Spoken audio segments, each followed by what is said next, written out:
Welcome back to Meet the Author. I'm your host, Timothy Greenwood. Today on our program, an author who has the distinction of publishing her first book just shy of her 70th birthday. MIranda and the Tiger's Eye is our topic today, and it's a fantastic book.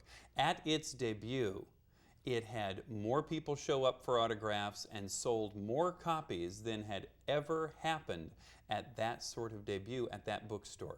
And with us today is the author, Sara Beacham, who I'm very proud to welcome to the program. Hi, Sara. Good to see you today. Hi, Tim. Thank you for your introduction. You've written a science fiction novel, 3 books for young readers, and a number of short stories, but MIranda and the Tiger's Eye is your first published work. That's right. Now, launching your book was, the launch was held in Houston, right? Yes. Is Houston where you grew up? No, I grew up in Port Arthur, Texas. It's a small town near the coast. And then in 1978, my husband and my 3 children and I moved to Houston. And that's where I've lived ever since. Now, did you discover your writing gift as a young person in Port Arthur or later on in Houston? Well, I didn't really discover my writing skills until after I married.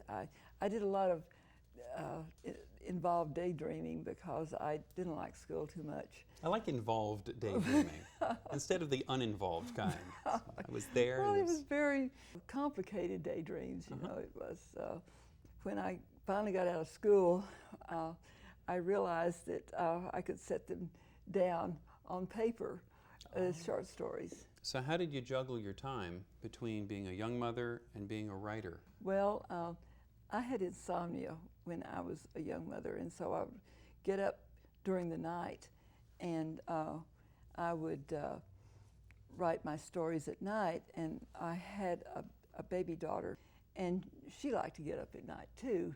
Well, especially if mom's up. Let's go pray! And so I would get her up, and I would put her in. I had a big rocking chair. It was one of these early American rocking chairs with the wide arms.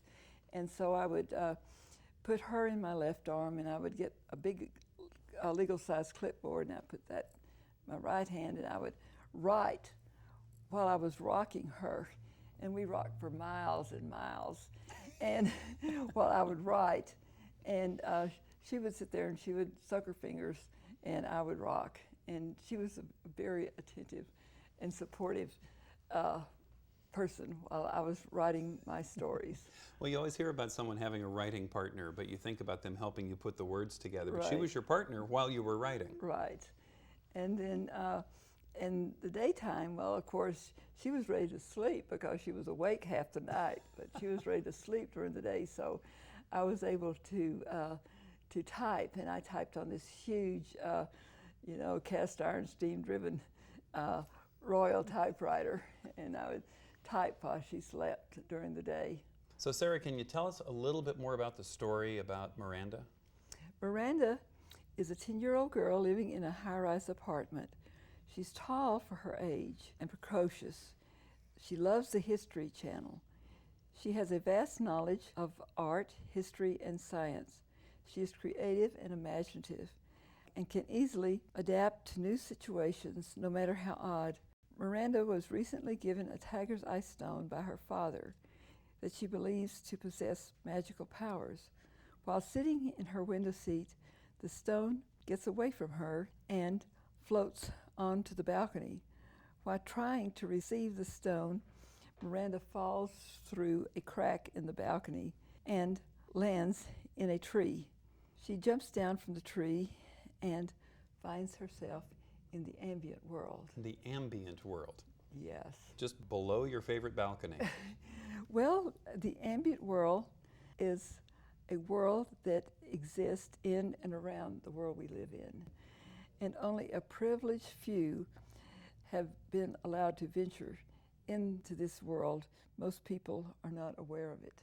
The characters in the book say to MIranda, "You're so finely dressed, you must be a princess." And so they know that she's not there to steal any of the treasure that belongs in their world. And so they're willing to talk to her and to tell her about where the tiger might live. So we know a little more about Miranda in the story. Can you tell me more about some other characters that are on the cover of the book? All right, now then the first person she meets in the ambient world after floating from her balcony is Miss Birdie Archer. Now, Miss Archer is a legal secretary bird. Miss Archer is a native of Africa, and she does legal work for Judge Al. She's very opinionated and doesn't get around much, but she's a great typist. Miss Archer takes Miranda to meet Judge Al. The second person she meets is Mr. Tycho White. Now, Mr. Tycho White is a lawyer who works as a law clerk for Judge Al. And Tycho is Latin and part of the scientific name for a barn owl.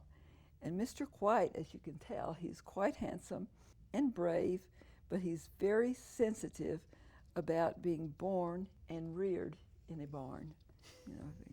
You don't want to be announced as being a barn owl when you're having one of those luncheons and Yes, everyone's dressed up. right. Now, Miranda's holding a tiger's eye on the cover. Right. Is that right? Yes, and this is a tiger's eye stone right here. Oh, that's so beautiful. Very beautiful tiger's eye. And you will notice this is Raja, and he's the reason that Miranda goes on her mission. And you'll notice how regal he is. And he's the lost tiger made of bronze, and he was stolen from an antique shop.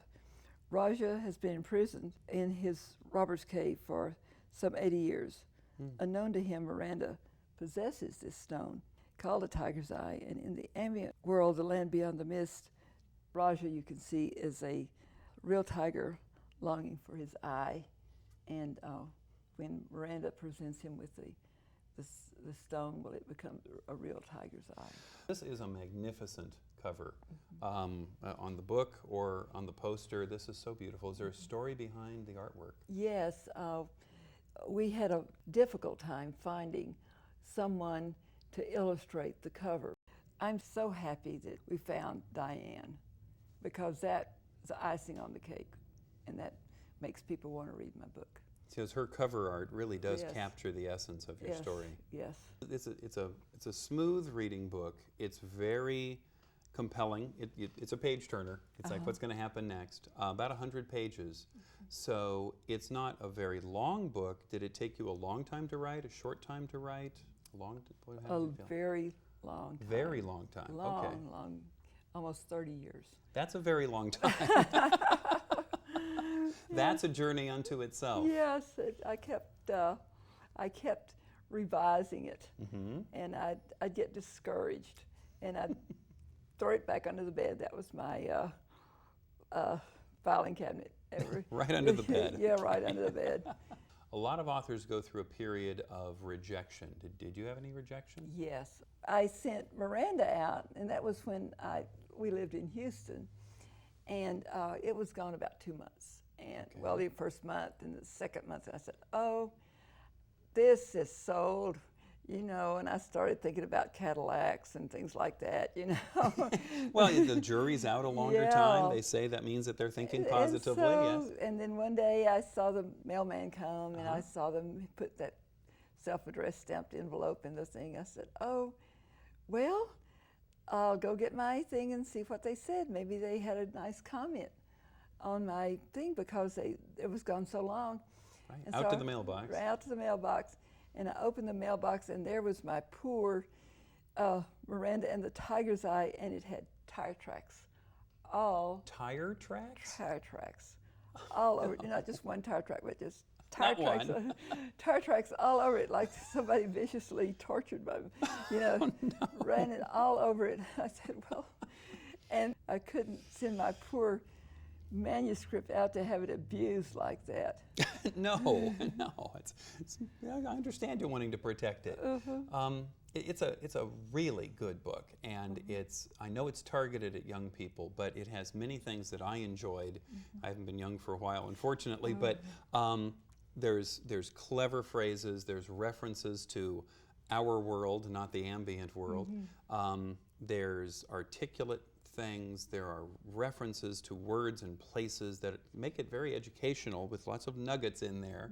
Was it written only for youth? Was it written with that dual eye toward youth and grown-ups? How? No, I just wanted it to be fun for kids. Well, it is fun. And then I have grown-ups that would tell me they bought it for their children and their grandchildren, and then they've read it themselves and they enjoyed it. And so I'm very happy that grown-ups enjoy it too. Oh yeah, well put me on that list. Put me on that list for sure. Now, there's great fantasy books out there like Harry Potter and Wizard of Oz and Alice in Wonderland, and they're actually part of a series. Is Miranda part of a series? Will be part of a series? Oh yes, Miranda. Good. There'll be other Mirandas. And I have one that's pretty far along, and it's right up here. Oh, okay. The best storage place in town. Sara, I want to thank you for being on Meet the Author today. Well, you're welcome. I've enjoyed this. So we have Miranda and the Tiger's Eye and more in the series to come. To find out where you can get a copy of the book about Miranda and her adventures, be sure to go to mirandaandthetigerseye.com. Thanks, Sara. Appreciate you coming by. Well, you're quite welcome.